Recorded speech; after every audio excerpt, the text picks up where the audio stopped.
Assalamualaikum warahmatullahi wabarakatuh. Waalaikumsalam warahmatullahi wabarakatuh. Alhamdulillahirabbil alamin wa bihi nasta'in ala umuri dunya waddin. Wassalatu wassalam ala asyrafil anbiya'i wal mursalin sayyidina wa maulana Muhammadin wa ala alihi washabihi ajmain, amma ba'd. Puji syukur kita panjatkan atas kehadirat Allah Subhanahu wa taala, karena atas limpahan rahmatnya pada siang hari ini kita dapat berkumpul di tempat yang mulia ini untuk menimba ilmu dan mendekatkan diri kepadanya. Sholawat serta salam semoga senantiasa terlimpah kepada sang baginda Nabiullah Muhammad Sallallahu Alaihi Wasallam, Rasul yang membawa risalah al-Islam yang akan selalu kita nanti syafaatnya di yaumul akhir kelak. Yang saya hormati Bapak Dekan Fakultas Agama Islam Dr. Andes Muhammad Muhtar Arifin Soleh M.Lib. Yang saya hormati Bapak Dr. Ahmad Mujib STHI MA sebagai penanggung jawab Reading Room. Yang saya hormati Bapak Dr. Muhammad Hairun Nizar SHI Shum MHI sebagai Kaprodi Syariah sekaligus pemateri dalam kajian kali ini. Yang saya hormati Bapak dan Ibu dosen yang hadir dan berserta semua audien yang tidak bisa saya sebutkan satu persatu.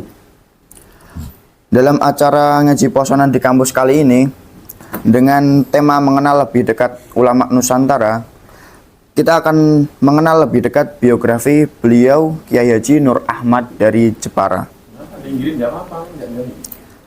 Yang sepengetahuan saya, beliau adalah salah satu ulama ahli falak PBNU, dan beliau pernah juga mengubah putusan pemerintah Saudi Arabia dalam menentukan wukuf pada tahun 1988. Betul, Pak? Dan yang lebih jelasnya bisa dilanjutkan oleh pemateri. Untuk membuka kajian ini, marilah kita awali dengan membaca basmalah bersama-sama. Bismillahirrahmanirrahim.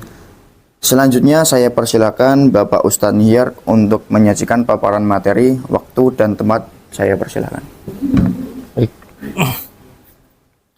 Terima kasih. Assalamualaikum warahmatullahi wabarakatuh. Bismillahirrahmanirrahim. Alhamdulillahirabbil alamin. Allahumma shalli wa sallim wa barik ala sayyidina Muhammadin wa ala alihi wa ashabihi ajmain. Rabbi shrah li sadri wa yassir li amri wahlul 'uqdatam min lisani yafqahu qawli. Subhanaka la ilma lana illa ma 'allamtana innaka antal alimul hakim. Shadaqallahu.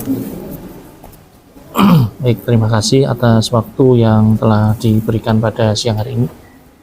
Jadi pertama-tama terima kasih pula atas kesempatan yang diberikan oleh panitia, khususnya guru saya Dr. Ahmad Mujib.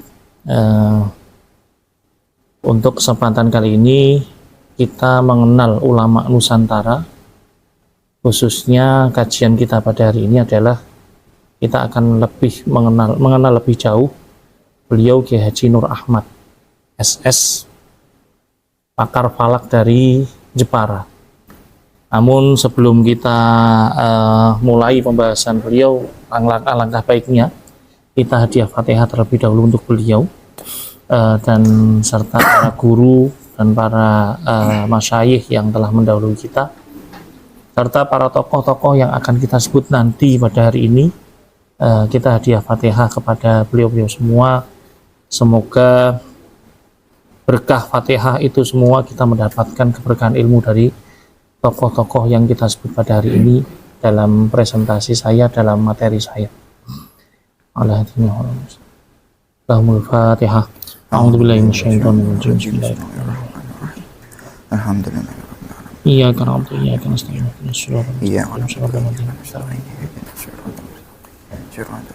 Kiai Nur Ahmad ini ya, Kiai Haji Nur Ahmad ini saya foto. Kenapa ada foto saya? Ya, itu samping saya. Yang penting bukan sayanya. Samping saya itu putranya Mbah Nur Ahmad, Gus Mujab yang gondrong itu ya. Yang gondrong itu Gus Mujab namanya. Beliau putra dari Mbah Nur Ahmad sekaligus penerus dari pemikiran falak beliau. Waduh, kitabnya kok ketinggalan di itu, di ruang sebelah. Oke, dan itu di foto sebelahnya itu Mbah Kiai Nur Ahmad, ya, foto usia tua. Terus kemudian itu beberapa kitab karya beliau, Syamsul Hilal, Nurul Anwar. Yang beberapa memang saya sendiri mempunyai sejarah terhadap kitab itu, yaitu ketika saya nyantri di TBS, saya belajar kitab itu, ya, kitab beliau. Jadi kalau yang kita kenal pakar falak itu kan sebenarnya Mbah Turehan. Mbah Turehan itu kan dari Kudus. Alhamdulillah saya termasuk santri Kudus yang menangi Mbah Turehan meskipun hanya menangi pemakamannya, ya.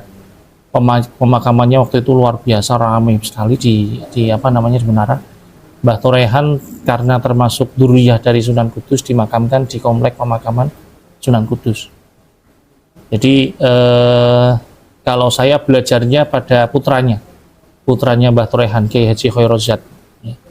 Saya belajar sama putranya Mbah Turehan. Kalau yang saya masih menangi di TBS itu Mbah Kiai Mu'mun Ahmad, di dalam kesempatan mengajar beliau yang terakhir tahun 2021 itu dari 2001 itu beliau meninggal. Kalau Yai Turehan tahun 99.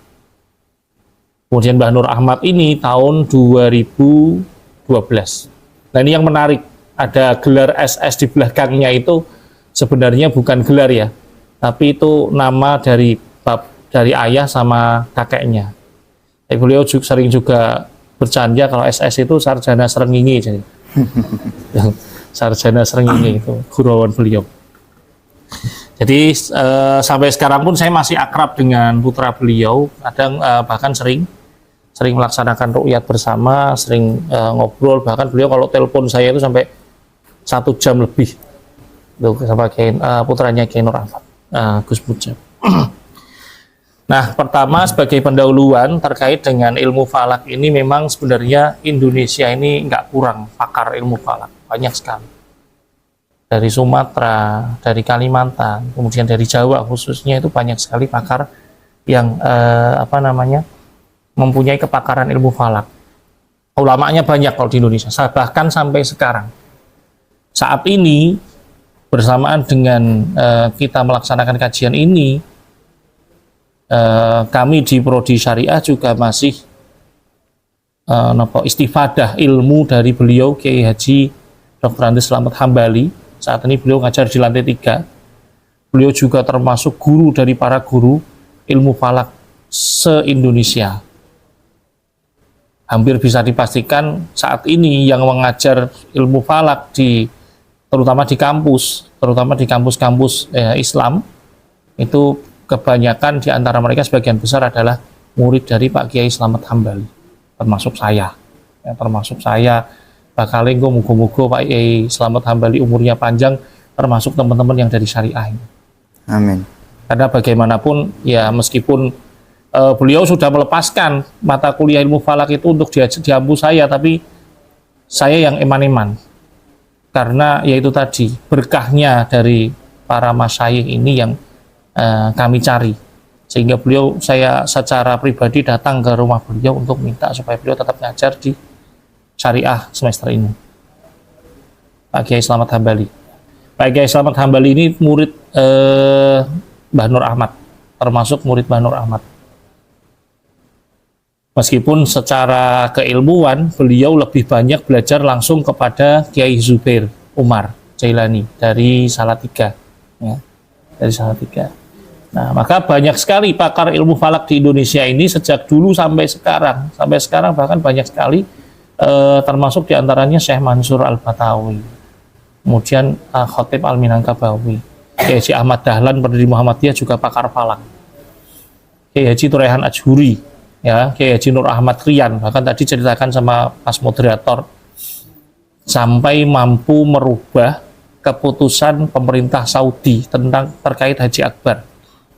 Ya, terkait Haji Akbar tahun 1408 Hijriah itu sampai secara khusus PBNU mengutus Kiai Nur Ahmad untuk untuk tindak haji sekaligus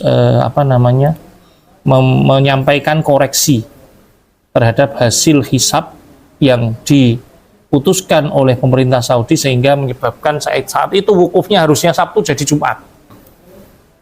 Ya, itu nanti diceritakan secara lengkap. Oke, ilmu falak secara umum ya kajiannya adalah meliputi hisab sama ru'yat ya. Hisab sendiri merupakan hitungan, ru'yat itu adalah aktivitas yang juga didasari oleh hisab. Jadi nggak bisa kita ru'yat itu terus kemudian tanpa hisab itu nggak bisa. Karena harus melihat ke arah mana, terus kemudian derajatnya berapa, ketinggian berapa, ini semua harus melalui hisab. Ya. Nah ini semua untuk menentukan apa saja arah kiblat, waktu sholat, awal bulan, dan gerhana. Sebenarnya lingkup kajiannya cukup sempit sebenarnya, tapi jika diperluas bisa. Nah, karena kalau ilmu falak atau astronomi Islam ya, ilmu falak ini memang sebenarnya erat hubungannya dengan syariah. Erat hubungannya dengan syariah. Kenapa? Karena menjadi salah satu cabang dari syariah atau fikih ya. Sebagai cabang yang spesifiknya adalah untuk penentuan arah kiblat yang menjadi syarat dalam sholat, kemudian waktu sholat, awal bulan penentu, puasa penentu, akhirnya puasa, kemudian penentu wukuf dan lain sebagainya, termasuk gerhana. Nah, tentang Kiai Haji Nur Ahmad, beliau lahir pada tahun 1932. Ini juga ya yang mungkin dulu kita pernah dengar. Yang dulu mungkin kita pernah dengar dari para kiai kita di pesantren, kalau para pakar falak ini umurnya panjang-panjang. Yuswone tuh. Nah, termasuk Kiai Nur Ahmad ini kelahiran 1932, beliau meninggal tahun 2012. Berarti usianya mungkin hampir 90 tahun. Hampir 90 tahun. Beliau putra dari Kiai Haji Siddiq bin Saryani. Nah, SS ini dari Siddiq Saryani sebenarnya. Ya, SS ini Siddiq Saryani. Sebagaimana para ulama biasa menisbatkan nama ayahnya di belakangnya. Lahir di tengah keluarga dengan tradisi keilmuan agama yang kuat ala pesantren dari Jepara. Kemudian pendidikan dasar agama didapat dari ayah dan kiainya di kampung bernama Kiai Jalan. Nah, beliau juga santri TBS, ya, Taswiqut Thulab Salafiyah Kudus. Ini salah satu madrasah yang bisa disebut paling tua, ya, di Kudus, selain madrasah Qudsiyah. Belajar khusus ilmu falak kepada pakar falak internasional yaitu Kiai Haji Turaihan Ajhuri. Bahkan nanti akan saya sampaikan bagaimana hubungan Kiai Nur Ahmad dengan Mbah Turaihan secara khusus. Bahkan bisa dibilang mungkin Mbah Nur Ahmad ini murid kesayangan beliau. Kita mungkin tidak akan bisa menemukan atau kita mungkin nggak menemukan karya-karya dari Mbah Turaihan. Karena sebenarnya yang nulis itu Mbah Nur Ahmad. Yang nulis, bahkan karya-karyanya diakui oleh Mbah Turaihan itu ya Mbah Nur Ahmad ini. Ketika saya menjadi santri TBS, yang saya kenal waktu itu Kiai Turaihan jelas, ya, karena sudah terkenal sekali. Almanak Kudus itu sudah terkenal sekali Kiai Turaihan. Jadi ketika saya belajar falak, terus kemudian saya membuka kitab, saya membaca di situ mualifnya adalah Kiai Haji Nur Ahmad, saya terheran-heran, saya juga bingung waktu itu. Loh, kenapa tidak kitabnya Mbah Turaihan langsung? Oh, ternyata usut punya usut, ternyata seperti itu. Jadi Mbah Tur tidak tidak aktif dalam dunia tulis menulis, namun secara pemikiran beliau luar biasa. Nah, diturunkan kepada muridnya sehingga lahirlah karya-karya ilmu falak yang ditulis oleh Kiai Haji Nur Ahmad. Beliau juga belajar di Tebuireng, Langitan, kemudian di Lasem, Salatiga. Beliau juga belajar kepada Kiai Haji Zubair Umar Jailani, kitabnya Khulasatul Wafiyah. Kemudian di Makkah juga beliau belajar kepada Syekh Yasin Al-Fadani. Salah satu bukti bahwasanya beliau pernah belajar yang beliau pelajari adalah kitab Matla'us Sa'id kepada Syekh Yasin Al-Fadani, khususnya ketika beliau tidak haji. Termasuk salah satu yang membuktikan hubungan Syekh Yasin dengan Kiai Haji Nur Ahmad adalah Mbah Sya'roni Kudus. Itu ketika Mbah Sya'roni tidak haji dan Syekh Yasin masih gesang, Syekh Yasin sempat menitipkan salam kepada melalui Mbah Sya'roni untuk disampaikan kepada Kiai Nur Ahmad. Sebutannya beliau pakar falak dari Jepara, dari Indonesia. Beberapa masyayikh beliau, antara lain Kiai Haji Troyan Atsuri, jelas ya. Terus kemudian Kiai Rifan Kudus ini juga belajar falak, Kiai Haji Masduki Rembang. Kemudian Syekh Yasin Al-Fatah di Makkah, Kiai Haji Zubair Umar Jailani Salatiga, kemudian Kiai Abdul Hadi Langitan.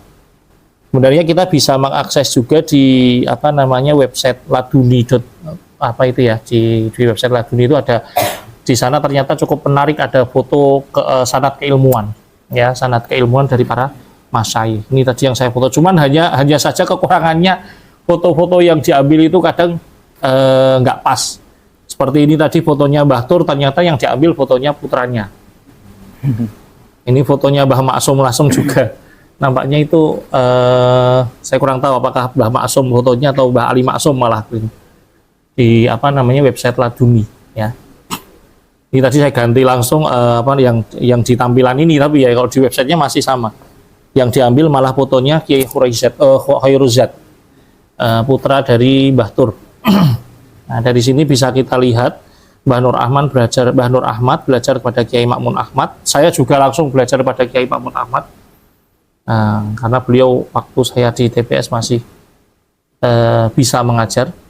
Kemudian kalau Kiai Turehan ini tidak menangi beliau ngajar.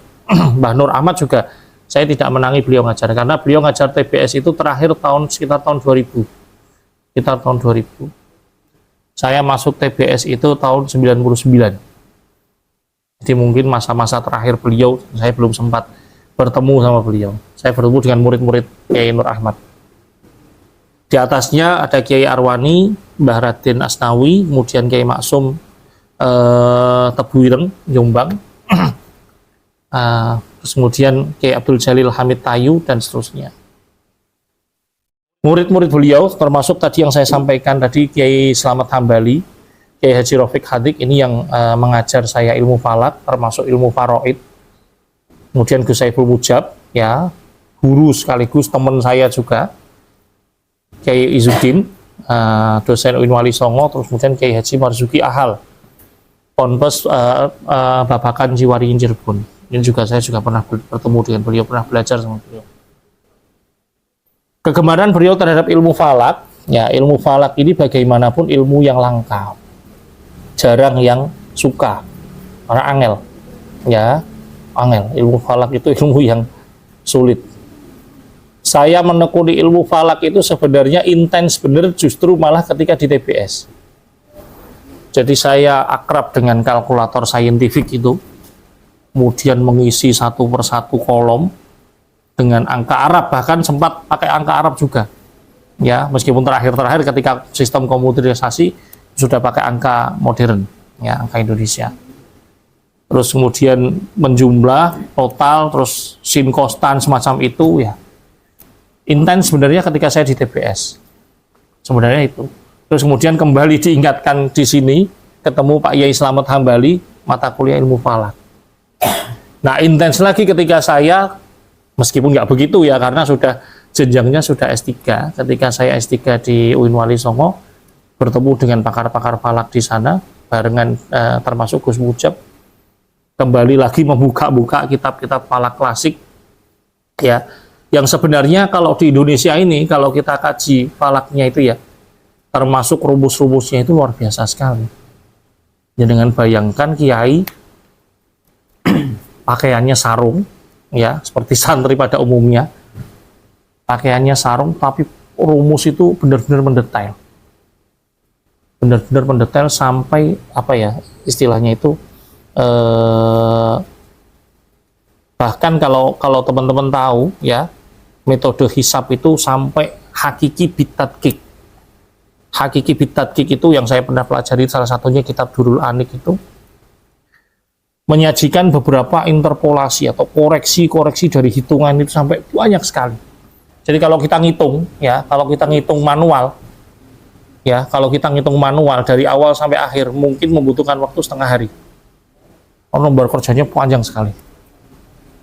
Nah, jadi tapi hasilnya ini yang luar biasa. Dengan bayangkan kalau itu mungkin ditekuni oleh seorang ahli astronomi, profesor, doktor, terus kemudian kerjanya di Lapan sana atau di Boska, itu wajar. Ini enggak kiai sarungan ya, pecisan ya, kayak kita keseharian kita, ternyata bisa merangkai rumus-rumus semacam itu. Yang sampai sekarang masih gesang beliau, termasuk salah satu pakar falak di Indonesia itu Kiai Ghazali dari Madura. Berarti hampir sama dengan Pak Mahfud MD yang kemarin. Kiai Ghazali itu mengarang kitab Durrul Anik, itu sama. Ngeri sekali hitungannya. Apa ya? Sajian rumusnya itu benar-benar hingga hasilnya kalau dengan kenyataan ya, kalau misalkan teman-teman pakar falak itu biasanya membuktikan keakuratan atau akurasi dari hitungan falak itu biasanya ketika momentum gerhana matahari atau gerhana bulan. Biasanya dicocokkan. Misalkan dihitung gerhana matahari mulai jam 12.45 sampai di ukuran detiknya. Nah, nanti diteropong gerhana mataharinya, benar nggak mulainya jam itu? Benar nggak puncak gerhananya jam itu? Benar nggak? Nah, jadi ngukur akurasinya sampai segitu. Nah, saya menulis di jurnal Ulul Albab itu yang metode tadi yang saya sampaikan, tahqiq bit tadqiq ya, sampai detail ya. Itu kesalahannya ada di kisaran 2 menit saja dari kenyataan ya, hanya di kisaran 2 menit, bahkan ada yang nggak sampai 2 menit, nggak sampai 1 menit ada dengan kenyataan loh ya. Dan ini yang ngarang kiai loh, bukan profesor ya, yang ngarang kiai. Nah, ini luar biasanya ilmu falak di Indonesia sebenarnya kayak gitu. Di Jawa Timur banyak sekali pakar-pakar falak juga banyak ya, bahkan ada yang keahliannya itu membuat aplikasi semacam ini ya di HP ya. Jadi kalau ngitung nggak seperti saya dulu waktu di TBS baru satu persatu dihitung, enggak, tinggal masukin data saja set jadi ya. Ada yang keahliannya sampai segitu ada ya, ada yang keahliannya bikin semacam simulasi kayak kalau jenengan kenal stellarium ya, jadi simulasi benda langit. Maka kajian falak itu sebenarnya kan fokusnya tadi arah kiblat, waktu sholat, gerhana, awal bulan. Nah, itu sebenarnya. Tapi karena kepakaran yang mendalam dari para pakarnya yang ada di Indonesia ini, mereka nggak cukup mengkaji itu. Mereka mau istilahnya kajiannya mereka hampir menyaingi astronomi modern. Bahkan mereka mengkaji tentang, saya waktu S3 itu sama Pak Yai Slamet sampai diajari gimana cari nyari arah kiblat dengan planet Venus, dengan planet-planet lain, dengan benda-benda langit yang lain, sampai diajari semacam itu ya. Karena tidak menutup kemungkinan yang seperti itu terjadi. Misalkan misal seorang nelayan ya, seorang nelayan atau seorang yang tinggal di pesisir yang nggak ada sinyal misalkan, atau tinggal di pedalaman misalkan, ternyata dia bisa melihat benda langit begitu jelas. Tapi saat itu adalah saat kalau benda langit begitu jelas, sebenarnya kan kalau purnama jelas ya, bulan ya paling besar. Tapi ketika di akhir bulan, tentunya bulan itu nggak nampak kan. Nah, ketika bulan nggak nampak, otomatis benda langit yang lain yang dijadikan sarana untuk mencari arah kiblat. Nah, misalkan semacam itu contohnya. Pakai Venus bisa, atau pakai Jupiter bisa. Jadi semacam itu. Beliau beruntung karena belajar ilmu falak dasar secara langsung di bawah bimbingan pakar falak, yaitu Kiai Haji Turaihan Ajuri. Diutus gurunya untuk mengembara menekuni ilmu falak. Itu yang beliau lakukan. Jadi termasuk dawuh dari Kiai Turaihan. Beliau diminta untuk menekuni ilmu falak. Tapi sebelumnya beliau diminta untuk sowan. Dari sowan atau ziarah. Menziarahi para pakar falak yang telah meninggal. Kegambaran terhadap ilmu falak ya, termasuk beliau belajar Khulasatul Wafiyah tadi, terus kemudian belajar kepada Syekh Yasin Al-Fadani, Matla'us Sa'id, kemudian dari kitab Matla'us Sa'id inilah beliau terinspirasi untuk kemudian menulis kitab falak. Nah, antara Kiai Haji Nur Ahmad dengan Kiai Haji Turaihan bisa dilihat fotonya itu foto beliau ketika masih muda. Ya. Nah, foto itu fotonya Mbah Turaihan. Hubungan beliau berdua merupakan hubungan guru dan murid. Bisa dibilang bahkan Kiai Nur Ahmad ini murid kesayangan dari Mbah Tur. Kiai Nur Ahmad merupakan santri kesayangan. Kiai Nur Ahmad belajar langsung tanpa kitab pedoman. Ya ini anehnya, ini ajaibnya. Jadi apa yang dipahami oleh Mbah Tur diajarkan langsung kepada Mbah Nur Ahmad tanpa kitab pedoman, hingga akhirnya ya mau tidak mau beliau harus ngikutin. Kalau umumnya santri TBS belajar falak pada guru-guru TBS itu ya ada kitabnya, ya umumnya ada kitabnya. Tapi beliau tidak cukup dengan itu. Beliau belajar sama Mbah Tur itu tidak hanya melalui madrasah TBS, tapi beliau secara privat belajar, ada jam khusus, ada hari khusus di mana beliau memang belajar secara privat kepada Mbah Tur. Sampai ada satu kisah di mana beliau itu, ya namanya Kiai Turaihan itu termasuk ulama yang disiplin masalah ilmu, masalah waktu. Ya. Nah, Mbah Nur Ahmad ternyata nggak bisa hadir sampai berhari-hari, sampai 1 bulan nggak bisa hadir. Di situ Kiai Nur Ahmad benar-benar takut sama Mbah Tur. Maka beliau kemudian belajar sendiri hingga akhirnya apa? Pelajaran yang harusnya diajarkan pada saat beliau nggak hadir itu beliau kuasai sendiri. Ketika ditanya, Kiai Nur wis iso, sampun sakit Mbah, dibuktikan bisa. Nah, ini luar biasanya, istimewanya Kiai Nur Ahmad.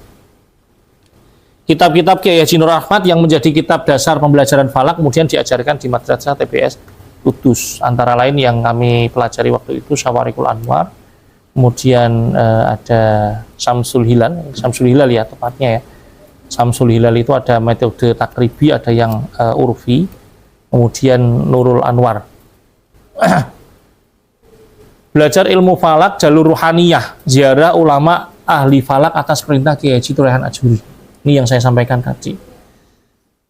Atas dawuh dari Mbah Nur Ahmad, atas dawuh dari Mbah Tur, Kiai Nur Ahmad ini diperintah oleh Mbah Tur untuk ziarah, menziarahi makam-makam para ahli falak, antara lain Raden Dahlan Semarang, kemudian Kiai Maksum Seblak Jombang, Kiai Asy'ari Bawean.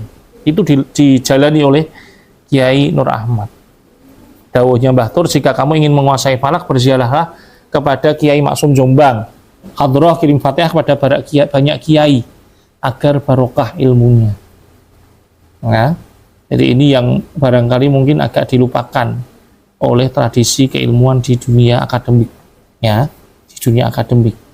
Maka mohon maaf kalau saya kuliah itu biasanya bacanya Fatihah, nggak cukup basmalah, ya, Fatihah, karena saya khususkan untuk mengirim Fatihah untuk kiai-kiai guru-guru saya yang menjadikan pencapaian saya sampai sekarang. Karena itu menjadi tradisi pesantren. Termasuk yang istimewa dari Kiai Nur Ahmad ini, beliau diutus untuk menjadi perwakilan Kiai Turaihan menjadi pengurus Lajnah Falakiyah tahun 1969. Ya, tahun 1969. Jadi Kiai Turaihan ini sebenarnya yang diminta untuk menjadi pengurus Lajnah Falakiyah, tapi beliau boten kerso. Ya, karena beliau punya murid kesayangan hingga akhirnya yang diutus adalah Kiai Nur Ahmad. Maka sejak 1969 Kiai Nur Ahmad menjadi pengurus Lajnah Falakiyah sebagai pengganti Mbah Tur. Saat ini pimpinan lembaga Falakiyah adalah putra dari Mbah Tur, Kiai Haji Siril Wafa, ya, putra dari Mbah Tur. Karya dan pemikiran beliau, beberapa kitab karya dari Mbah Nur Ahmad terkait falak sebenarnya tidak banyak, ya tidak banyak. Tadi ada satu yang terlewatkan, hubungan antara Mbah Tur sama Mbah Nur Ahmad ini juga termasuk hubungan murid dan mursyid, karena Mbah Nur Ahmad juga termasuk berbaiat thariqah kepada Kiai Turaihan. Antara lain karya dari Mbah Nur Ahmad, ya, kitab Taufikur Rahman, ini kitab yang pertama ditulis oleh beliau. Kemudian kitab Syawarikul Anwar. Nah, sekilas tentang metode hisab, karena kitab-kitab ini adalah kitab falak ya, maka saya mau tidak mau harus menjelaskan bagaimana metode hisab itu. Klasifikasinya saja cukup. Ada namanya hisab urfi. Ada namanya hisab urfi atau hisab awal bulan-bulan Qamariyah di segenap belahan bumi akan selalu jatuh pada hari yang sama. Ini ada rumusnya. Kalau di dalam kitab Syamsul Hilal yang jilid pertama itu, di sana disajikan hisab urfi, di mana jenengan bisa tahu jenengan itu lahir tanggal berapa, bulan apa, tahun berapa. Biasanya tahunnya cuma Masehiyah saja, ya, Masehinya saja. Jenengan bisa konversikan itu ke dalam Hijriyah, ya. Jenengan bisa konversikan itu ke dalam tahun Hijriyah. Jadi jenengan ada ini yang tahu tahun Hijriyahnya, lahirnya tahun berapa, terus kemudian bulan apa.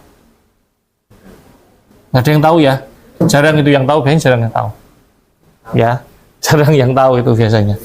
Kalau saya alhamdulillah hafal, karena saya tahun Hijriyahnya gampang, bulan Hijriyahnya gampang. Saya bulan ini ulang tahun sebenarnya, karena saya lahir tanggal 1 Ramadan. Oh, istimewa ya. 1 Ramadan itu saya lahir. Cerita umi saya, tapi ya saya sendiri nggak ngelihat kalender waktu lahir ya. Ya nggak, begitu lahir masuk lihat kalender. Cerita umi saya gitu. Jadi tadarus pertama, malam tadarus pertama itu saya lahir, ceritanya gitu. Nah, tahunnya 1406 Hijriah. Itu kalau saya dari dulu ketika belajar di TPS disajikan kitab Syamsul Hilal itu, saya karena seneng ya. Saya lahirnya tanggal berapa sih, tahun berapa sih? Bener nggak sih saya tanggal 1 Ramadan? Ternyata bener. Itu namanya hisab urfi. Kalau sekarang jenengan ketemu Pak Yai Slamet Hambali, jenengan tanya. Kalau saya belum bisa, ya, saya belum bisa. Pak Yai Slamet Hambali kalau jenengan kemarin ikut acara Lokakarya Imsakiyah, ya, Pak Yai Slamet Hambali biasa kalau acara semacam itu selalu tanya sama peserta. Jenengan lahirnya tanggal berapa, bulan apa, tahun berapa, dibedek sama beliau dengan hitungan beliau, hitungan yang tanpa melihat kitab lagi, ya, hitungan beliau, oh tahunnya gini, dikurangi gini, dibagi gini, semacam itu. Nanti beliau langsung bisa nebak beliau jenengan lahirnya tanggal hari ini, hari apa, hari Selasa misalkan, hari Sabtu misalkan. Nanti dibedek juga sama beliau, pasarannya apa, Selasa Legi kah, Selasa Pon kah, Selasa Kliwon kah. Tapi bedaannya berhenti di situ ya, bukan sampai nasib ya, bukan sampai jodoh ya, enggak ya. Jadi berhenti sampai di situ. Itu Pak Yai Slamet tanpa melihat kitab bisa. Jadi kan bisa nggak sekarang? Oh gampang. Di internet banyak kayak gitu ya. Konversi dari Hijriyah ke Miladiyah banyak.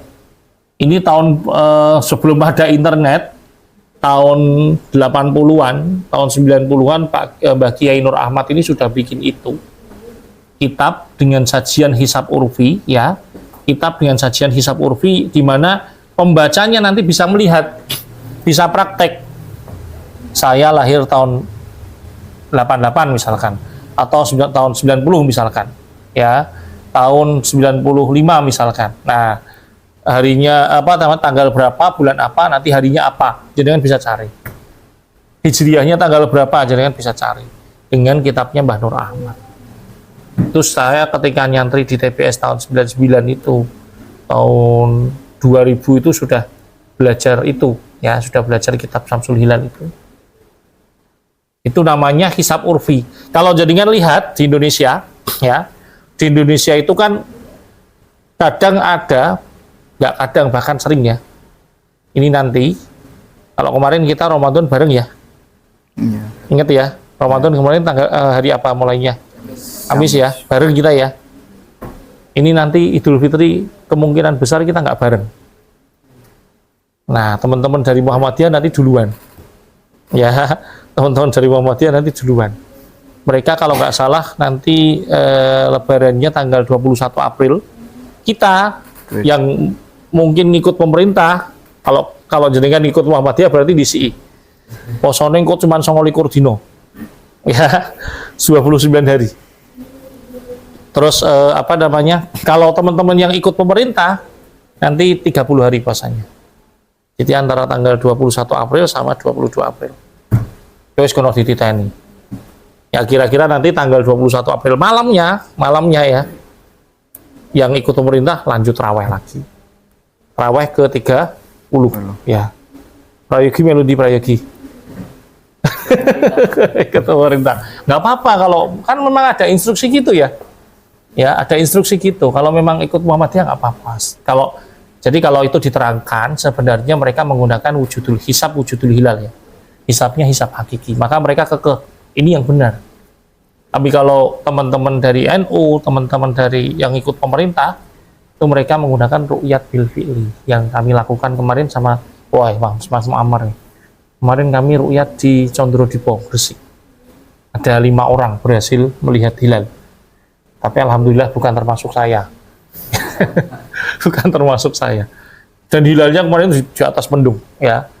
Di atas mendung. Ya. Tapi kemarin dapat berkahnya itu saya masuk Metro TV kemarin. Saya masuk Metro TV. Dolanan apa jenenge? Itu ya, teropong itu ya. Mainan teropong itu ya ketoknya keren. Ya memang tenanan, dolanannya tenanan. Dolanannya tenanan kayak Muammar saksi hidupnya itu ya. Ternyata pas ada wartawan dari Metro TV nyuting kayak gitu. Yo disutang-suting yo. Ya wes lah kita sekalian ngomong memang waktu itu memang nyeting alat waktu itu memang ya. Waktu itu sedang nyeting alat untuk mempersiapkan melihat bulan. Karena kalau melihat bulan itu yang dilihat matahari dulu sebagai objek benda langit terbesar. Nah, kalau kita lihat di Indonesia sering terjadi perbedaan penentuan awal bulan itu, ya. Bahkan ada yang nggak cuma NU Muhammadiyah, nggak cuma pemerintah Muhammadiyah. Kalau pemerintah Muhammadiyah paling kacek sehari. Bahkan ada yang kacek 2 hari, selangnya 2 hari. Lebih dulu atau lebih carry, ya. Ya nggak? Ada yang pakai hitam-hitam itu, An-Nadir itu ya. Nah, itu berdasarkan pasang surut air. Itu namanya hisab urfi sebenarnya. Mereka pakai hisab urfi. Ya, hisab urfi itu gampangnya gini. Menghitung tapi hitungan yang sangat sederhana. Itu hisab urfi. Sangat sederhana. Kayak yang saya sampaikan tadi, ngitung tanggal lahir, nanti hijriahnya berapa, terus lahirnya hari apa, pasarannya apa. Nah, itu hisab urfi. Ya, sangat sederhana. Jadi dia cuma berdasarkan angka-angka semacam itu, tidak ada hitungan yang rumit. Ya, cenderung tidak ada hitungan yang rumit. Itu hisab urfi. Nah, akurasinya bagaimana? Ya jelas, kalau hisab urfi itu akurasinya jelas jauh dari kenyataan. Ya, jauh dari kenyataan. Bahkan melesetnya bisa sampai sehari, bahkan sampai 2 hari. Ya, meleset dari kenyataan. Ya, jadi gitu. Itu hisab urfi. Nah, ada metode hisab di atas hisab urfi, ada hisab takribi. Atau kalau takribi itu kan berarti mendekati, tapi belum begitu dekat sebenarnya. Yaitu dengan menentukan derajat ketinggian bulan pasca istima berdasarkan perhitungan yang sifatnya kurang lebih. Jadi hanya sifatnya kurang lebih saja. Termasuk kitabnya Mbah Nur Ahmad ini yang menggunakan metode hisab takribi adalah Syamsul Hilal yang jilid 2. Syamsul Hilal yang jilid 2. Di sana ada penghitungan awal bulan, ada penghitungan gerhana dan lain sebagainya. Nah, ini yang paling tinggi tingkat akurasinya, hisab tahkiki, ya. Ini yang paling tinggi tingkat akurasinya.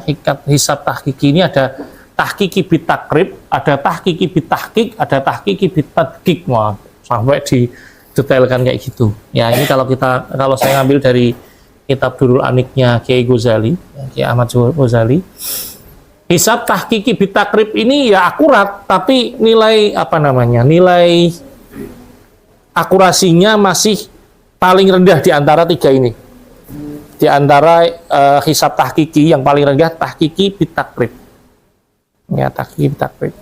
Mbah Nur Ahmad itu sampai pada metode hisab tahkiki bit tahkik. Yang kedua berarti yang tengah-tengah. Tahkiki bit tahkik. Tingkat akurasinya lebih tinggi dari tahkiki bit tahkik, ya, tahkiki bit takrib, tapi lebih rendah daripada tahkiki bit tahkik. Yang saya ceritakan tadi, kitab Durul Anik itu adalah kitab tahkiki bit tadkik, ya. Itu hampir sama hasilnya dengan metode hisab modern oleh para pakar yang kekinian, yang modern. Hampir sama, hitungannya hampir sama. Kalaupun selisih paling 1-2 menit. Itu kitab Tahqiq Bit Tadqiq, salah satunya itu tadi. Nah, ini kitab Syamsul Hilal, ya. Kitab Syamsul Hilal terdiri dari 2 jilid. Jilid 1 hisab istilahi dan hisab urfi. Kemudian jilid 2 ini hisab tahqiqi takribi. Ini tahqiqi takribi. Kandungan materinya hisab tahun Hijriyah, hilal, ijtima, gerhana bulan, gerhana matahari. Pengalaman saya menghitung pakai Syamsul Hilal, yang paling sulit jelas gerhana. Gerhana itu banyak sekali hitungannya, lebih banyak. Lembar jawabnya lebih panjang daripada yang hilal, daripada yang lain. Nah, begitu juga sebenarnya. Nah, ini kitab ini terinspirasi dari kitab Fathul Fil Manan, kemudian Tadhkiratul Ikhwan. Nah, ini betapa banyaknya kitab-kitab karya ulama Indonesia, ya, ulama Indonesia terkait dengan falak. Mereka punya pola menghitung sendiri yang berbeda-beda, ya, berbeda-beda. Nah, sampai semacam itu. Kandungannya, jilid 1 berisi risalah hisab istilahi dan hisab urfi, jilid 2 berisi hisab takribi, cara penghitungan yang meliputi tadi. Nah, kalau hisab urfi, Kiai Nur Ahmad menerangkan kedalaman pengertian beserta ikhtilaf dalam beberapa hal, antara lain masalah hari. Ini Kiai Nur Ahmad ini, ya, meskipun di kitab-kitabnya, kitab-kitab beliau itu yang lama, ya, kayak misalkan kitab pertama tadi, terus kemudian kitab Syamsul Hilal, itu masih pakai bahasa Arab, masih pakai bahasa Arab murni. Nah, yang baru-baru, yang Nurul Hilal itu sudah campuran. Tapi sebagian besar dari lembaran-lembaran kitab itu isinya adalah angka, data. Ya, yang istimewanya datanya berdasarkan data komputerisasi sudah. Ya, jadi sudah nggak ngitung awak manual. Istimewanya termasuk Kiai Nur Ahmad ini adalah beliau seorang pakar falak yang melintasi pembelajaran atau kajian falak tradisional menuju kajian falak modern. Dari mulai beliau menggunakan rubuk, ya, menggunakan rubuk yang kayak gini itu, ya. Nah, terus kemudian menggunakan jam bencet, ya, yang jenengan masih bisa temukan di beberapa masjid-masjid tradisional di Jawa, dan namanya jam bencet, jam matahari. Terus kemudian beliau juga mengalami fase di mana kajian falak atau penghitungan hisab falak ini menggunakan komputerisasi data-datanya. Nah, ini istimewanya Kiai Nur Ahmad. Kemudian keistimewaan kandungan kitab dapat menghitung hisab urfi dari sebelum Masehi, bahkan sebelum Masehi bisa dihitung kalau hisab urfinya, ya, hisab urfinya bisa dihitung. Dapat menghitung hingga 4.200-an tahun. Ngeri, ya. 4.200 tahun bisa dihitung pakai satu kitab. Ya, itu menghitung itu maksudnya melihat tahun ini, tahun berapa, bulan apa, tanggal berapa, itu hari apa. Itu bisa dilihat dengan kitab ini. Ya. Tingkat akurasinya paling lemah dibandingkan metode yang lain, meski lemah namun cukup akurat. Artinya katakanlah misalkan ada kesalahan itu terjadi mungkin sekitar berapa tahun atau berapa puluh tahun sekali kesalahan itu terjadi, ya, dalam hitungan ini. Kalaupun meleset hanya 1-2 hari. Kitab ini memiliki ciri khas sebagai kitab turos ulama Nusantara dan berbahasa Arab dalam uraiannya. Ini jadi penyajiannya Mbah Nur Ahmad itu dalam bahasa Arab. Kemudian ada Syamsul Hilal jilid 2. Syamsul Hilal jilid 2 ini sudah mulai ditulis menggunakan bahasa Indonesia, tadi yang saya sampaikan. Sudah pakai bahasa Indonesia. Istilah-istilah hisabnya masih menggunakan istilah Arab. Ada as-sanah, al-alamah, al-hisoh, al-wasat, al-markas, al-khosoh. Nah, ini istilah-istilah yang barangkali mungkin sangat akrab di dalam dunia hisab, ya. Berisi lembar pengerjaan dan panduan singkat, penghitungan hisab serta data yang diperlukan. Kalau dulu saya masih manual mengerjakan lembar pengerjaan di dalam kitab Syamsul Hilal, wah itu repot sekali. Ya memang repot karena datanya ada di kitab itu. Hingga kemudian misalkan, ya, ada petunjuk di situ. Silahkan buka halaman ini, cari datanya. Misalkan data Mailus Syams misalkan. Atau misalkan data apa misalkan. Nah, cari di situ nanti berapa angkanya harus tepat. Maka falak itu memang butuh ketelitian. Ya, ngerjakan falak salah di tengah sedikit aja. Salah nulis angka atau salah ngetik angka di komputer atau di kalkulator. Itu berakibat semuanya kocar-kacir. Ya, itu falak. Ya. Makanya ulama falak itu rata-rata ya memang orangnya mendetail, ya, detail. Karena berurusan dengan angka, ya, berurusan dengan angka dan penghitungan. Materi hisab seputar awal bulan Hijriyah, ijtima Hijriyah, kemudian prediksi gerhana bulan, gerhana matahari. Ya, prediksi gerhana bulan, gerhana matahari.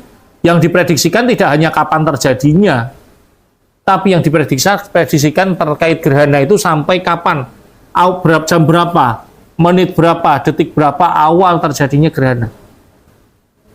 Kemudian nanti mulai misalkan gerhana bulan total, jam berapa, menit berapa, detik berapa, gerhana itu benar-benar tertutup, bulan itu benar-benar tertutup oleh gerhana. Terus kapan mulai terang kembali? Ya, kapan mulai terang kembali, terus kapan mulai bisa sempurna lagi, bulat lagi. Prodi Syariah pernah melaksanakan observasi gerhana bulan, waktu itu gerhana bulan terjadinya jam 2 malam. Total.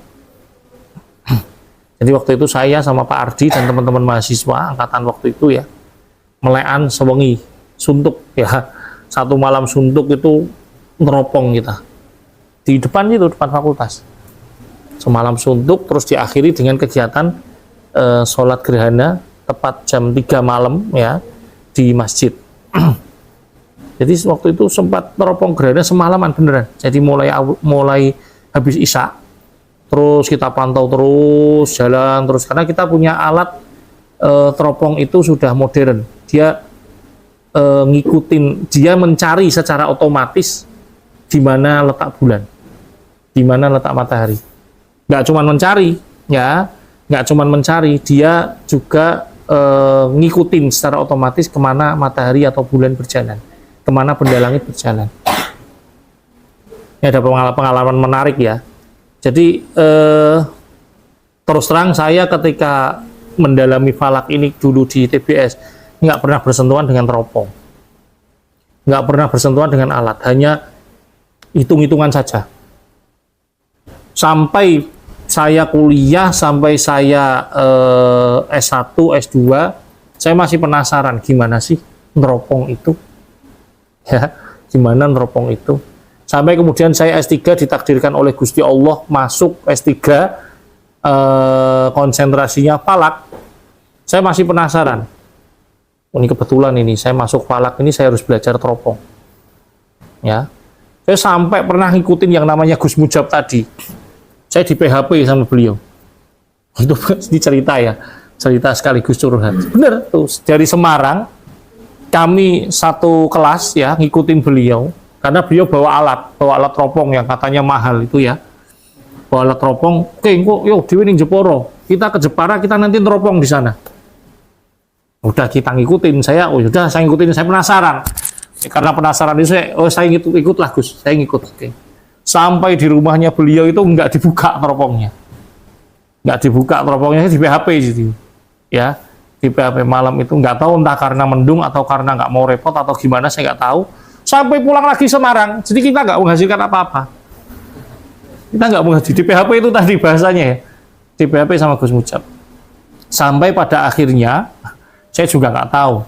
Ternyata Fakultas Agama Islam ini punya teropong. Punya teropong. Dulu katanya sumbangan dari Kementerian Agama teropong. Tapi teropongnya masih teropong yang manual. Kayak pralon lebih bentuknya, pralon gede. Wah, karena saya penasaran itu tadi, wah mosok aku ra iso toh gitu. Saya bawa alat ini ke rumah. Saya bawa alat ini, saya bersihkan, saya pelajari, saya undang teman-teman saya yang falak ya, terutama yang pernah mengoperasikan teropong. Saya bilang, tolong aku diwarai, saya diajari. Saya diajarin singkat ya, dalam waktu 2 jam saya diajarin itu, oke, yowes, selanjutnya saya praktekkan sendiri. Pertama saya belajar nyari itu cagak listrik yang tinggi itu ya, tower listrik itu. Di atas itu kan ada lampunya ya. Saya nyari itu, saya belum nyari benda langit, pangelan. Saya nyari itu dulu, kayak ono lampu kayak teropong. Kayak teropong itu, kecekel. Ya, itu masih pakai metode manual, putar kayak gitu. Oke, saya berhasil. Coba saya nyari bintang. Saya nyari bintang, oke. Bintang itu saya mau lihat lah. Dapat. Nah, pas malam bulan purnama, saya nyari bulan, ya. Terus kayak Nabi Ibrahim yang golek pangeran ya, kayak gitu ya. Jadi saya mau neropong bulan nih, dalam keadaan bulan purnama. Bagus sekali, ya, bagus sekali. Tapi waktu itu karena masih pakai teropong manual, jadi kesusahannya pakai teropong manual itu dia nggak bisa ngikutin otomatis, ya. Teropong itu kan jarak pandangnya katakanlah misalkan segini ya. Nah bulan ada di tengahnya gini ya. Nanti kok nggak kita upgrade, nggak kita ikutin terus pakai manual itu tadi, ya hilang dia, bulannya hilang nanti. Dari bundaran ini tadi hilang, dari areanya hilang. Dah. Ya, itu deritanya pakai teropong manual ya. Itu saya merasakan itu. Hampir tiap malam pas puasa kayak gini. Hampir tiap malam saya mainan ya bahasanya ya. Dolananku. Sampai saya akhirnya bisa dikatakan benar-benar bisa ya mencari Venus. Saya dapat fotonya Venus, fotonya Jupiter, fotonya Mars. Mars belum pernah. Apa itu Saturnus yang ada cincinnya itu? Saya sudah pernah dapat fotonya. Belum yang susah-susah itu, masih gampang, masih relatif gampang itu. Tapi saya senang karena teropong itu meskipun manual, tapi dia daya tangkapnya bagus. Ya, pembesarannya bagus dia. Jadi kelihatan jelas sekali, ini planet Jupiter. Jelas sekali itu planet Saturnus karena ada cincinnya itu tadi. Jelas sekali. Nah, sampai pada akhirnya karena melihat saya begitu senang mainan itu tadi, teropong meskipun manual saya tetap gembari itu tadi, saya tetap suka itu tadi. Hingga para pimpinan FAI saat itu membelikan saya mainan baru. Itu kakek dolanan anyar. Nah, mainan baru itu yang kemudian kemarin saya bawa sama Muammar ke Gresik, itu teropong yang sudah digital. Ini teropong digital itu gambarannya, misalkan kita mau ngincar matahari nih ya, kita tinggal klik-klik aja. Nggak kayak saya manual itu tadi, muternya teropong itu pelan sekali ya, klik kayak gitu. Jadi apa ya, nggak bisa terus kemudian kita arahkan ngek terus nggak bisa, rusak kabeh malah. Jadi memang harus diputar manual itu. Ya, jenengan tertarik ning omahku jono alate. Masih ada alatnya, masih saya simpan. Nggak buat apa saya taruh di sini, nggak ada yang bisa mainan itu. Ya, nggak ada yang bisa. Jadi yang digital itu langsung, jadi tinggal klik-klik saja. Kita cari, saya mau nyari matahari nih, klik sun gitu aja. Dia akan mengarah mengarah otomatis. Dan dia ngikutin, nggak bakalan hilang itu, ya. Ya misalkan matahari sekarang kita tembak kemana misalkan, sana misalkan. Terus dia akan otomatis ngikutin matahari sampai terbenam. Itu yang digital enaknya gitu. Dan bisa diakses pakai ini. Bisa. Kalau yang tadi manual nggak bisa, ya nggak bisa. Kalaupun bisa butuh perangkat-perangkat yang macam-macam. Nah itu pengalaman ya, sedikit pengalaman terkait dengan observasi benda langit yang pernah saya lakukan. Nah, kemudian kitab Syawarikul Anwar spesifik membahas kalender, arah kiblat dan waktu sholat. Kemudian kitab Nurul Anwar ini kitab yang paling modern, kitab yang paling baru, yang karya dari Kiai Nur Ahmad, meskipun baru tapi ya sejak 90-an sudah ditulis ini ya. Karena tahun 2002 saya sudah mengkaji kitab ini, kitab Nurul Anwar ini. Jadi kitab Nurul Anwar itu lembar pengerjaannya bisa saya sampaikan di sini. Nah ini lembar pengerjaannya. Tadi yang saya sampaikan. Nah, ini yang takribi. Takribi itu paling cuma segini, ya. Ada al-markas, ada al-khosoh, ya. Cuma segini paling. DR itu bukan doktor ya, tapi derajat ya. Nah, jadi paling ngisi-ngisi ini loh, ngisi-ngisi kolom-kolom kosong ini, ya. Dulu yang saya lakukan itu. Nah, ini terus kemudian dipindah ke sini, ditakdir, di macam-macam, hitung sampai nanti hasil keterangannya atau hasil hisapnya ada di sini nanti. Jadi masih sedikit. Nah, kalau tahqiqi, wow, udah banyak ya. Nah, ini Nurul Anwar ya. Ini Nurul Anwar. Wah, udah banyak nih. Ini lembar jawabnya lah, banyak sekali. Oh. Ada kode-kode khusus C3, C1, C4 ya. Terus ini masih belum hasilnya, ini masih panjang. Nah, jadi kan salah di sini aja ya. Bubar kabeh. Itu falak ya. Maka banyak yang ikuti mata kuliah falak itu terus kemudian remedi. Banyak ya. Wah, gerak melebus pisan weh. Nggak masuk sekali aja. Maka saya pesan sama teman-teman yang ikut falak ini, yang saya sudah berkorban supaya yang ngajar itu Pak Yai Slamet Hambali benjenengan itu untuk ilmu, nggak seperti dapat ilmu dari saya yang mungkin masih baru dalam dunia falak. Tapi kalau Kiai Slamet Hambali benar-benar sudah pakar. Jangan sampai nggak masuk meskipun sehari. Karena jenengan nggak masuk satu hari. Pak, saya bisa pinjam catatan dari teman saya, Pak. Ya, kalau itu mata kuliahnya Pak Mujib bisa. Bisa, jadi kan pinjam mata kuliahnya Pak Mujib, jadi nggak masuk sehari, pinjam catatan temennya bisa. Tapi kalau falak, nggak bisa. Terus jenengan nilai catatan, kontrangnya, lagi pengen ngitungnya, ambuh lali aku. Gitu pasti. Ya, pasti kayak gitu. Ya ini gambarannya ya, gambarannya kayak gini. Nah, panjang sekali, ini belum sampai pada nah ini terakhir ya. Jadi panjang sekali. Nah, ini lembar kerja namanya ya. Ini lembar kerja dari kitab Nurul Anwar ya, kitabnya Mbah Nur Ahmad.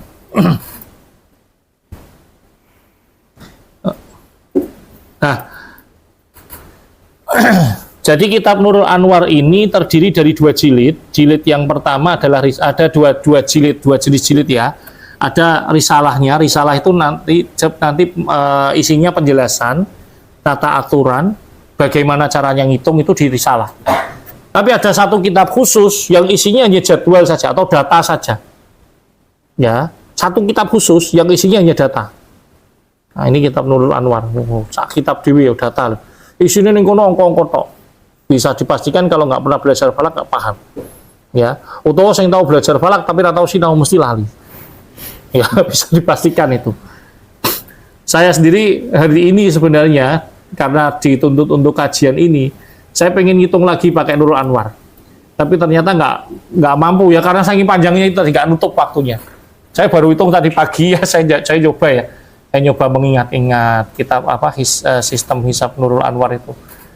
Wah, nggak nutup, nggak sampai siang belum was, bisa pastikan belum jadi ya, belum jadi. Ya udahlah, saya ngitung yang Samsulilal aja, yang gampang ya, yang gampang. Keistimewaan yang tercatat dalam sejarah terkait dengan Mbah Nur Ahmad ini ya, Mbah Nur Ahmad ini termasuk yang menolak arahan dari pemerintah Pak Harto waktu itu tahun 1984. Jenengan belum lahir ya? Saya aja belum ini ya. Kalau Pak Mujib masih TK kayaknya. Tahun 1984 terjadi gerhana matahari total. Sama Pak Harto nggak boleh melihat. Diancam nanti akan buta, ya, terjadi kebutaan. Itu arahan dari pemerintah Pak Harto waktu itu ya. Sama Mbah Tur, sama Mbah Nur Ahmad ditolak arahan itu. Ya, bareng-bareng melihat gerhana matahari total waktu, karena peristiwa yang jarang terjadi. Mohon maaf nih ya, teman-teman falak itu ya sampai pada puncaknya memang mereka itu namanya penasaran, sama seperti penasaran saya waktu teropong itu tadi. Teropong manual pun saya buat mainan, ben aku iso, tujuannya cuma gitu. Biar saya bisa ngelihat langsung pakai teropong. Kalau jenengan melihat Jupiter pakai mata telanjang, itu cuman kelihatannya kayak bintang saja biasa. Tapi biasanya bintang paling terang, Jupiter itu. Jadi kalau jenengan lihat pakai teropong, itu jenengan bisa lihat bagaimana guratan-guratannya. Terus kalau Saturnus, jenengan bisa lihat bagaimana cincinnya. Ya, itu kalau melihat pakai teropong. Saya waktu itu pengen ngelihat bener ngelihat. Jadi kayak wong idam ngono iki lho. Kudu keturutan pokoknya. Makanya apapun saya lakukan, saya harus belajar gitu. Maka saya kemarin termasuk saya buktikan. Saya penasaran nih dengan yang namanya hilal. Kalau menurut data di Condrodipo, Gresik itu, jauh ya dari sini ya, jauh. Gresik itu Condrodipo termasuk tempat hilal yang tempat ru'yat hilal yang ideal. Saya ke sana, saya penasaran. Saya penasaran dengan orang yang bisa melihat hilal itu bentuknya kayak apa sih orangnya, saya gitu. Penasaran orangnya sehebat apa sih, saya penasaran. Berangkat dari penasaran saya ke sana. Lah keluar uang, Pak, ya keluar uang. Ya. Tapi kegilaan saya belum parah. Ya, kegilaan dalam tanda kutip ya, tanda kutip penasaran ya. Teman-teman saya bahkan sampai mengejar yang namanya jenengan tahu ISS. Iya. Stasiun Astronomi Rusia. Luar angkasa ya. Ini digoleki karo kanca-kancaku. Ini langit itu digoleki. Dicari. Penampakannya, saya pernah diajak soalnya. Saya pernah diajak. Kilapo, saya gitu. Nyapo goleki perkara sing angel. Angel itu karena dia kalau dia jadi dia dicari kalau di langit yang gelap nggak bisa. Jadi nyari ISS itu, nyari apa namanya stasiun luar angkasanya Rusia itu, ya nyarinya itu ketika dia melintas di matahari, ketika dia melintas di bulan purnama. Jadi misalkan matahari gini ya, ISS itu titik itu, lewat loh, sit, golek ini ngono tok, coba pakar falak itu, sing digoleki sing angel-angel. Mereka menghitung ya, menghitung ada aplikasinya sih sebenarnya. ISS itu kapan melintasi matahari di daerah ini kelihatan. Dicari benar, dikejar, ya, dikejar benar. Saya pernah diajak sampai jauh, alah, tadi duit, saya gitu, ya, saya sambatnya gitu. Bahkan sampai momentum-momentum seperti yang saya terangkan ini yang tahun 1984, gerhana matahari total. Yang paling dekat itu kemarin ada tahun 2019 kalau nggak salah, ada gerhana matahari cincin. Tampak di Jawa, nampak di Semarang, hanya gerhana matahari sebagian. Maka saya waktu itu dengan teman-teman syariah mengadakan observasi, mengadakan acara gerhana matahari sebagian, kita teropong, kita tampilkan di layar, kita adakan seminar penjelasan tentang itu. Teman-teman saya, ya, itu sampai ngejar ke, kalau nggak salah ke Bangka Belitung.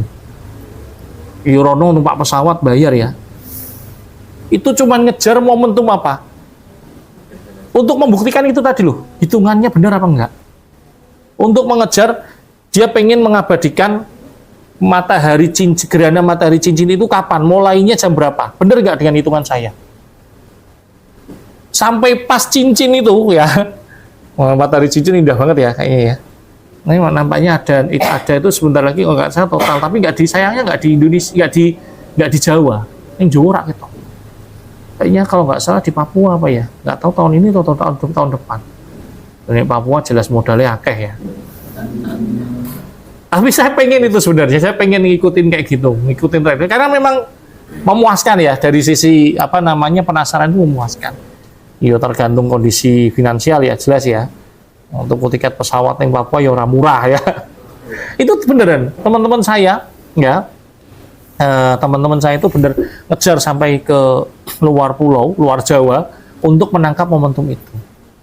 Ya, untuk menangkap kapan gerhana itu mulai. Kalau gerhana bulan biasa lah. Yang Jawa ya akeh nih gerhana bulan untuk sering ya. Kalau gerhana bulan agak sering. Tapi yang gerhana matahari total terutama, terus kemudian gerhana matahari cincin, itu kan sangat jarang sekali.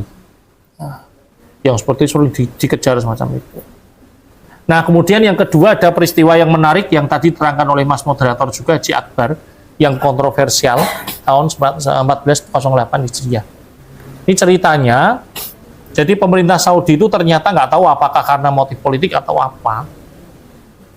Motif politiknya itu, pokoknya ini harus Haji Akbar istilahnya. Kalau Haji Akbar kan lebih rame ya, paling lebih rame ya kalau Haji Akbar ya. Yang datang ya rame, karena Haji Akbar itu kan apa namanya, pahalanya lebih banyak lah ya, yang jelas ya. Nah, jadi Haji Akbar itu banyak peminatnya.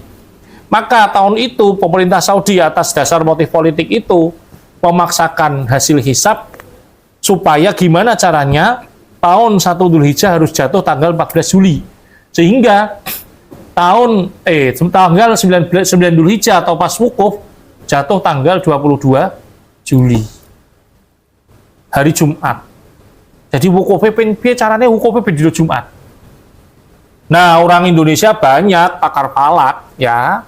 Orang Indonesia haji kan juga banyak kan? Ya. Sehingga tahu keputusan Saudi itu ternyata semacam itu ya. Tanggal 1 Dzulhijjah ini kan berarti kan kalau di ru'yat ya, berarti kan jaraknya hanya 9 hari kan dari penetapan itu. Ketika ditetapkan oleh pemerintah Saudi 1 Dzulhijjah adalah 14 Juli tahun 1988 ya. Ini jangan juga belum lahir kayaknya. Kalau saya sudah lahir ini, tapi icek cilik, icek 2 tahun saya, masih 2 tahun mungkin. Jadi PBNU, karena di NU juga banyak ahli falak ya, ahli hisab banyak ya. Yo hisab tenanan, yo hisab rokok ya. Ya jadi di NU itu ada banyak ahli hisab, maka mereka menghitung dan ternyata hitungannya Saudi itu jelas ngawur ya, jelas ngawur. Yang seharusnya kalau berdasarkan hitungannya ahli falak Indonesia, terutama Mbah Nur Ahmad, 1 Dzulhijjah harusnya 15 Juli. Jadi harusnya hari berikutnya. Artinya wukuf itu harusnya hari Sabtu, bukan hari Jumat. Nah ini kan bahaya. Masalah ibadah, tinggu tenak, tinggu dulanan, ya kan? Nah hingga akhirnya, ini data hisabnya ya. Kalau ini namanya Accurate Times. Ini namanya peta visibilitas hilal. Jadi kalau gambar kok merah kayak gitu, coba dilihat peta Saudi ada di sana ya. Peta Saudi, terus kemudian peta Indonesia. Semuanya ada di wilayah yang berwarna merah. Merah bisa dilihat, red itu ya. Impossible, ya kan? Nggak mungkin bisa dilihat hilal. Ini tanggal 13 Juli, artinya pas, pas dilaksanakan Ru'yatul Hilal. Nggak mungkin bisa dilihat. Ya, jadi hasil hisabnya semacam ini. Tapi ternyata dipaksakan sama Saudi, oh ini bisa lihat hilal, berarti kalau ini bisa lihat hilal tanggal 13 Juli, berarti tanggal 1 Julinya, tanggal 14 Julinya 1 Dzulhijjah, otomatis kayak gitu. Nah ini tadi, ya, wih jelas ngawur ini. Akhirnya PBNU, ketua umumnya waktu itu Gus Dur, mengutus Mbah Nur Ahmad, meminta Mbah Nur Ahmad untuk ke Saudi menyampaikan surat protes dan lain sebagainya, hingga Mbah Nur Ahmad pergi ke Saudi bareng bersama dengan rombongan haji ya.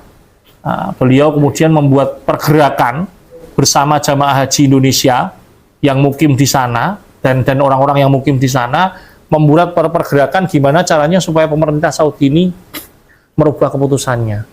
Termasuk plan B-nya Mbah Nur Ahmad waktu itu, kalau ternyata nggak dirubah, Mbah Nur Ahmad akan nekat dengan jamaah haji Indonesia yang sudah beliau pengaruhi itu.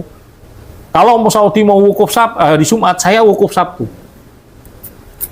Itu Mbah Nur Ahmad ya. Ya pakar falak kok ya. Pakar falak kok ditantang. Pada akhirnya sejarah menyampaikan bahwasanya pemerintah Saudi waktu itu merubah keputusannya, wukuf tahun itu jadinya nggak hari Jumat tapi hari Sabtu. Nah, ini tercatat dalam sejarah ya, sesuatu yang keren semacam ini ya. Itu pernah dicapai oleh seorang kiai dari desa ya. Seorang kiai dari desa yang nganggune sarung yo ya semacam kiai-kiai kita lah. Maka kiai-kiai kita nggak bisa disepelekan ya keilmuannya.